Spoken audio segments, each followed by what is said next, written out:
It's The Last Stand. And here is your host, Brian Custer. That's right, it is The Last Stand. I'm Brian Custer. We bring you the biggest names in the sport. Joining me today is one of the biggest. He is the WBO welterweight champion of the world. Terence Bud Crawford is back. What's up? What's going on, man? It's finally here. It's finally here.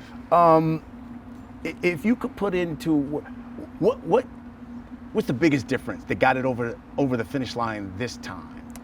The biggest difference that got us to the finish line is me and Errol. Being able to talk things through and agree that this is what we both want, and the terms, us agreeing on the terms on pretty much everything, and that's what got us here. And considering the first time it fell apart, did it bother you? It seemed like there was like this perception people had, like, I think Spence wants to fight more than Crawford. That's why it didn't get done. Crawford really doesn't want to fight. Did that bother you at all? Well, not really, because I knew those type of people didn't know what they was talking about. If anything, I wanted to fight more than anybody. Spence wanted to fight as well. So we both came together and we given the fans exactly everything that they want. What would it mean to you to not only win on the 29th, but to become the first undisputed welterweight champion in this four-belt era, and the first male to do it in two different weight divisions? It means a lot.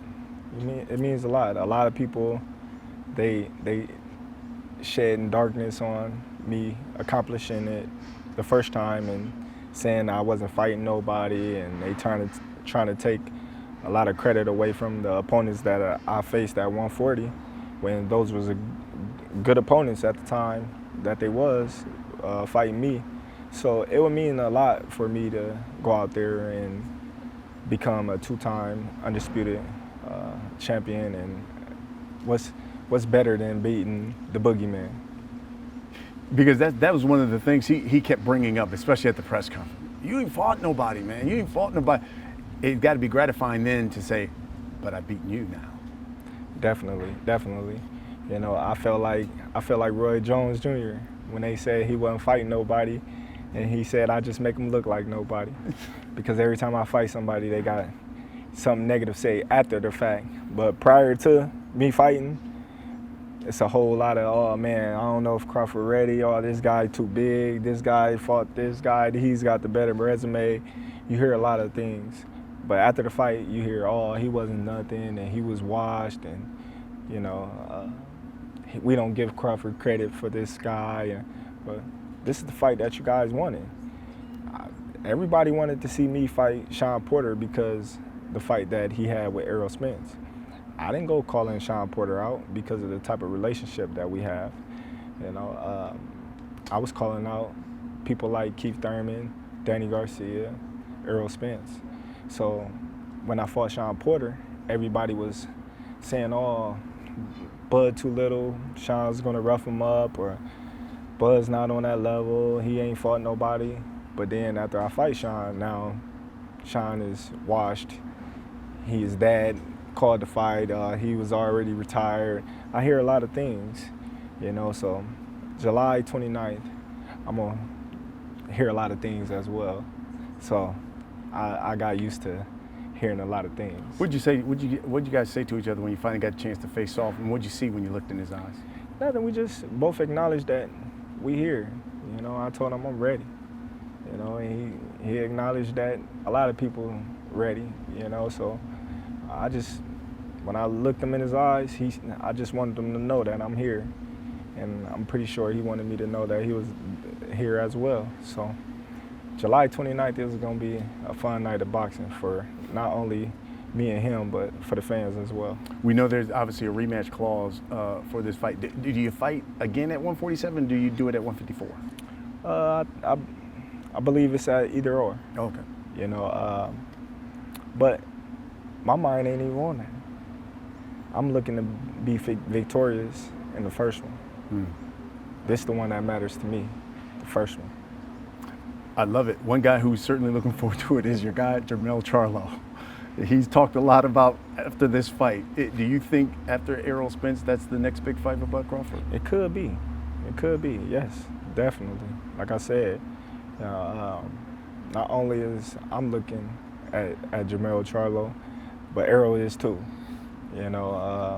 He's hinted and mentioned, fighting Jermell Charlo as well. So that's a fight that could be made.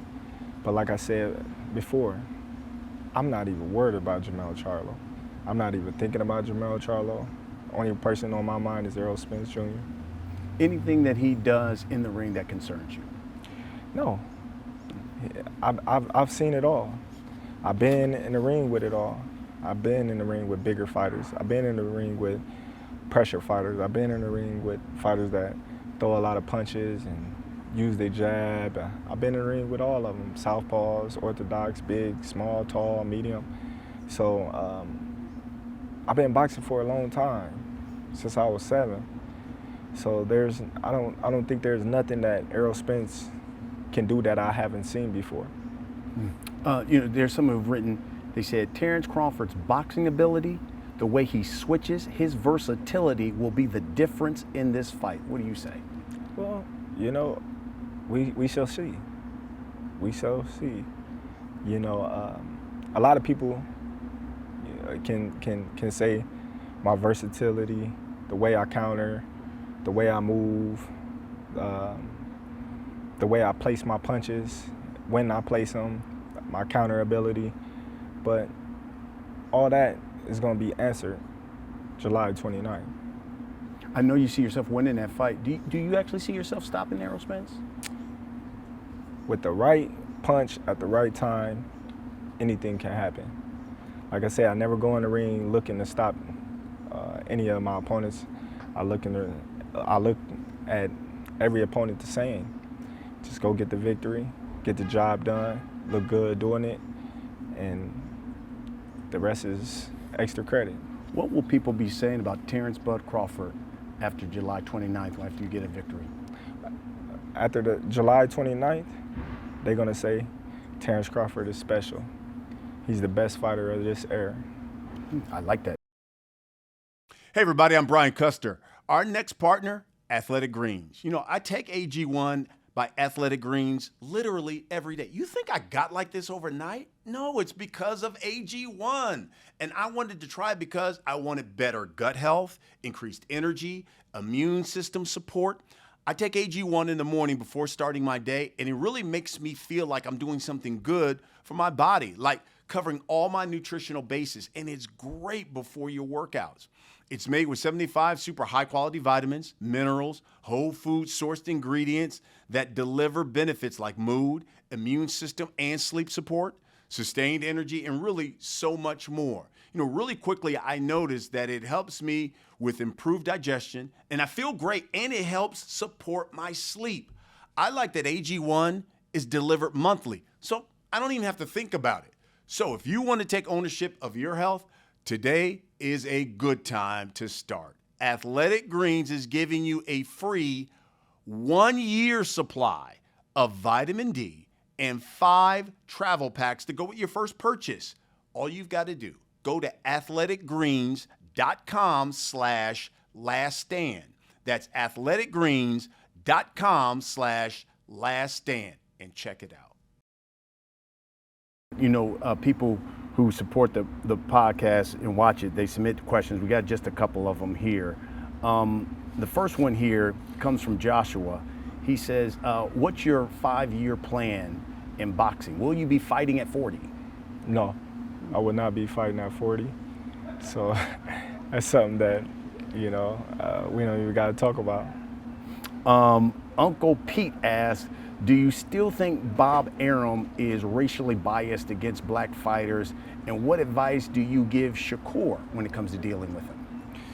Listen, I don't even want to talk about Bob Arum and what he got going on. Like I said, I'm fighting Errol Spence Jr., and that's my primary focus. Jess Tour asks, what's the potential matchup in boxing you would like to see next? I would like to see Shakur versus Devin or Shakur versus Tank. Ooh. Those are the two big fights that I would like to see next. Jay Shooter asks, will the rematch be at 154? And if a mandatory is invoked before the rematch, will you vacate the belts? It depends.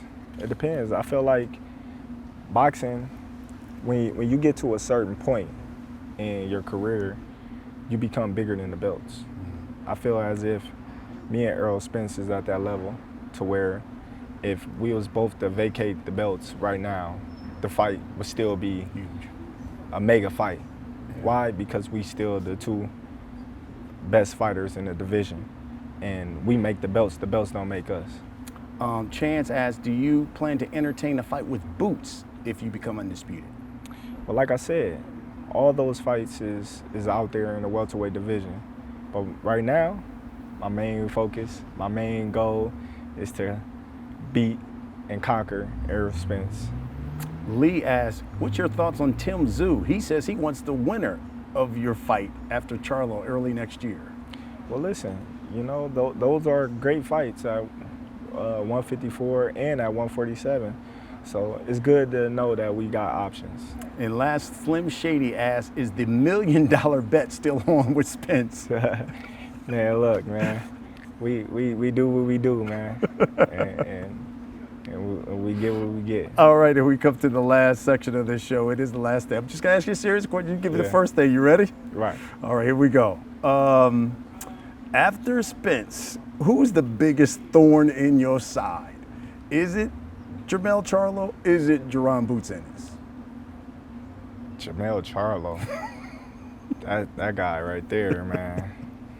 I do it. I do it. I knew that was going to be the answer. In the Crawford household, who's the best athlete? Is it you? Is it your daughter? Or is it one of your sons?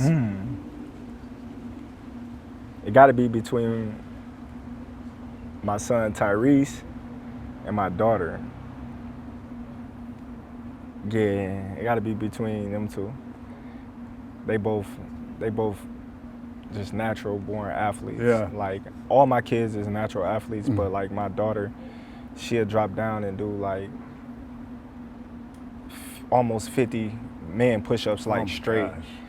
You know, I have her competing against her brothers and she do more push-ups than all of them, straight though, and they get mad. What means more to you? Being the first undisputed welterweight champion or just beating Errol Spence?